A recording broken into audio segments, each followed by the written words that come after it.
ہر کوشش کی اور یہ پوری کوشش کی کہ جب 90 دن کے اندر واضح تھا، آئین کے اندر واضح تھا کہ 90 دن سے زیادہ، جب اسمبلی ڈیزالو کی ہم نے، قربان کی اپنی دونوں اسمبلیز، تو جب یہ واضح تھا کہ 90 دن کے آگے نہیں جا سکتا الیکشن، تو انہوں نے پوری کوشش کی، گورنرز کو ساتھ ملایا، انہوں نے ہر کوشش کی کہ کسی طرح یہ الیکشن نہ ہو. اور سپریم کورٹ نے جب آج فیصلہ کیا تو میں پہلے تو سپریم کورٹ کو یہ کہنا چاہتا ہوں کہ قوم آپ کے ساتھ کھڑی ہے. قوم اس ملک میں ترسی ہوئی ہے انصاف کے لیے، رول آف لا کے لیے.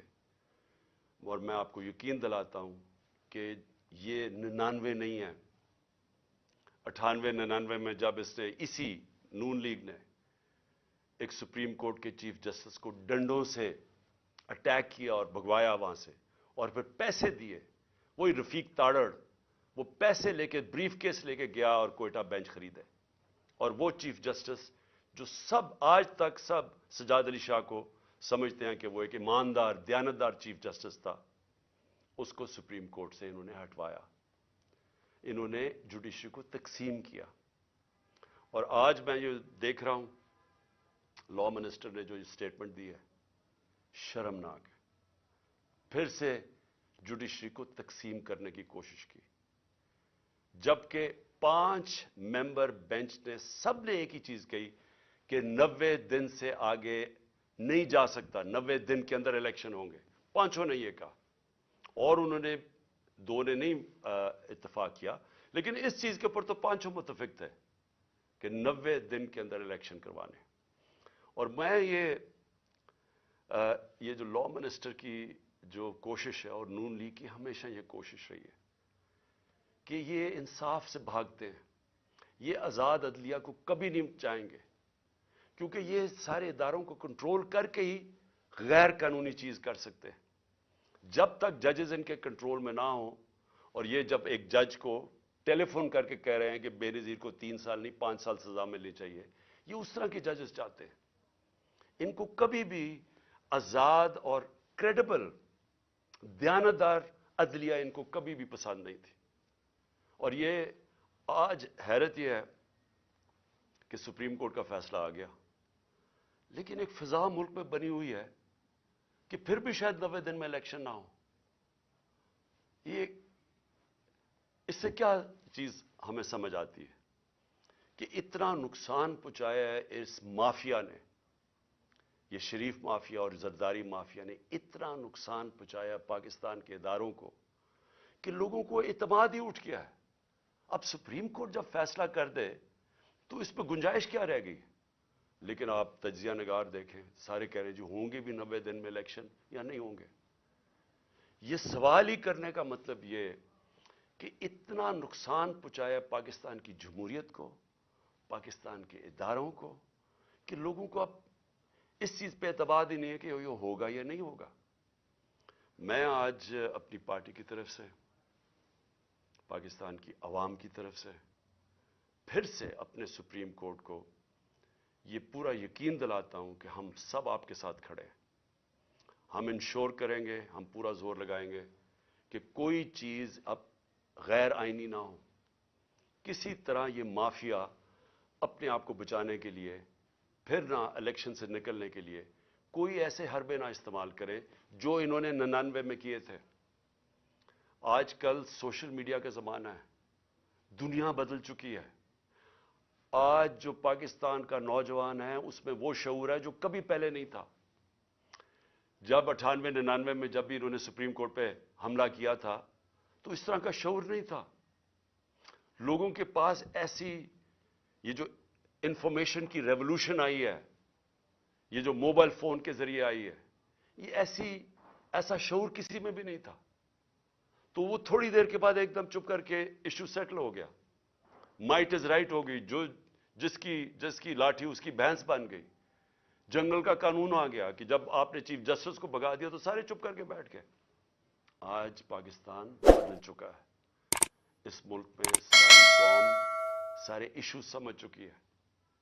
یہ جو آج آپ قوم دیکھ رہے ہیں جو 30 بائی الیکشن جتوائے اور جو ہر اوپینین پول کہتا ہے کہ قوم کیوں تحریک انصاف کے ساتھ کھڑی ہے؟ موبائل فونز کی وجہ سے. یہ جو آج سوشل میڈیا ہے، سوشل میڈیا نے وہ لوگوں میں ایسا شعور ہے کہ 1 گھنٹہ لگتا ہے، آپ کوئی جھوٹ بولیں 1 گھنٹے کے اندر سارا اگلا پچھلا بتا دیتے ہیں آپ کو کہ آپ نے پہلے کیا کہا تھا.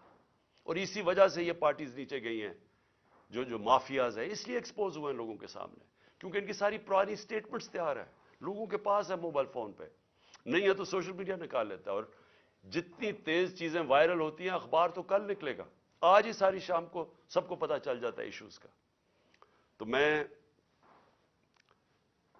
آج کے فیصلے کے بعد جو ہم نے جیل بھرو تحریک تھی اس کو ہم نے اب ختم کیا، اور انشاءاللہ ہفتے کو سیٹرڈے کو ہفتے کو مغرب کے بعد ہم پورا لانچ کر رہے ہیں اپنی الیکشن کیمپین. ہر ڈسٹرکٹ کے اندر میں اپنی کارکنوں کو، تحریک انصاف کے عہدیداروں کو آج بتا رہا ہوں کہ ہر ڈسٹرکٹ میں آپ نے نکلنا ہے، کارنرز میٹنگ کرنی ہے، ایک جلسہ کرنا ہے، اور ادھر میں آپ سب کو اپنی یہاں سے خطاب کروں گا. اور اس کا مقصد یہ ہوگا کہ قوم کو میں یہ بتاؤں گا کہ جس دلدل میں ہم آج پھنس گئے ہیں اس سے نکلنا کیسے آپ، تو وہ کون سے ہم نے چیزیں کرنی ہیں پاکستان کو نکالنے کے لیے. کیونکہ یہ جو بیٹھے ہیں تو اب تو سیدھا مزید اندھیرے اور دلدل میں جا رہا ہے ملک، ان کے پاس تو اب کوئی راستہ نہیں ہے. انہوں نے جو معیشت کو جدھر پہنچا دیا ہے، اب تو ان کے پاس کوئی اس کا راستہ ہی نہیں ہے.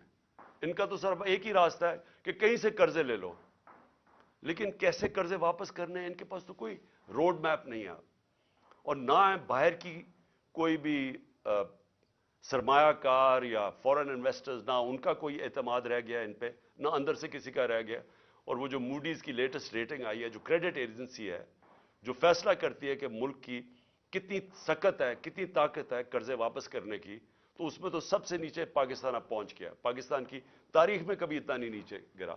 تو باہر سے نہ کسی نے کوئی پیسہ لگانا ہے پاکستان میں، نہ اندر سے، تو ان کے پاس تو اب ایک بند گلی میں پہنچ گئے ہیں، پاکستان کو پہنچا دیا ہے. تو انشاءاللہ ہفتے کی رات کو میں آپ کے سامنے ایک روڈ میپ رکھوں گا، کیونکہ الیکشن اب ہم اپنی کیمپین اناؤنس کرتے ہوئے آپ سب کو بتائیں گے کہ ہم نے اب کرنا کیا، آگے ہم نے کیسے کون سے وہ قدم اٹھانے ہیں جو انشاءاللہ پاکستان کو اس مشکل مرحلے سے نکالے گا. میں جو دوسری بات کرنا چاہتا ہوں آج وہ یہ کہ پچھلے 10 مہینے میں جس طرح کے پاکستان میں ہمارے لوگوں کی بنیادی حقوق جس طرح ان کو پامال کیا گیا، رد کیا گیا، جو ہمارے خلاف پرسیکیوشن کی گئی، انتقامی کارروائی کبھی پاکستان کی تاریخ میں ایسے نہیں ہوئی. یعنی جو انہوں نے ہمیں کرش کرنے کی کوشش کی، اور جیسے جیسے تحریک انصاف کی مقبولیت بڑھتی گئی اتنے ہی انہوں نے وہ زیادہ وہ قدم اٹھائے ہمارے خلاف ہر قسم کی، یعنی کیسز بنانا، تشدد کرنا، جو کبھی پاکستان میں کسی اپوزیشن کے اوپر اس طرح نہیں، کسی جمہوریت میں نہیں ہوا. ہمارے لوگوں کے اوپر میں کبھی بھی بھول نہیں سکتا کہ جو تشدد کیا گیا اعظم سواتی پہ، شہباز گل پہ، جو صحافیوں سے کیا گیا، یعنی کبھی اس طرح کے جو ارشد شریف، یعنی دردناک کہانی ارشد شریف کی کہ کیسے اس کے اوپر اس کو دھمکیاں دی گئی، موت کا خطرہ تھا، ملک سے باہر گیا، پھر کیسے شہید کیا گیا اس کو، اور باقی صحافیوں سے جو کیا گیا، جمیل فاروقی ننگا کر کے اس کو تشدد، ایاز امیر جیسے ایک دانشور جن کی رسپیکٹ ہے، عزت ہے معاشرے میں، ان کو جو ذلیل کرنے کی کوشش کی گئی، سمیع ابراہیم اس کو جو کیا، غلام حسین کو اٹھا کے جیل میں ڈال دیا، اور پھر جو سوشل میڈیا کے لوگوں سے جو کیا گیا، لوگوں کو اٹھایا گیا. میں پہلے بھی بتا چکا ہوں، ماں باپ نے مجھے بتایا کہ ان کے ینگ بچوں کو اٹھایا گیا، 2 دن رکھا گیا، مارا پیٹا ان کو، اور پھر ان کو گھر واپس بھیجا، دھمکیاں دی گئی، کئی اسے سٹیٹمنٹس میرے خلاف دلوائی واپس بھیجتے ہوئے.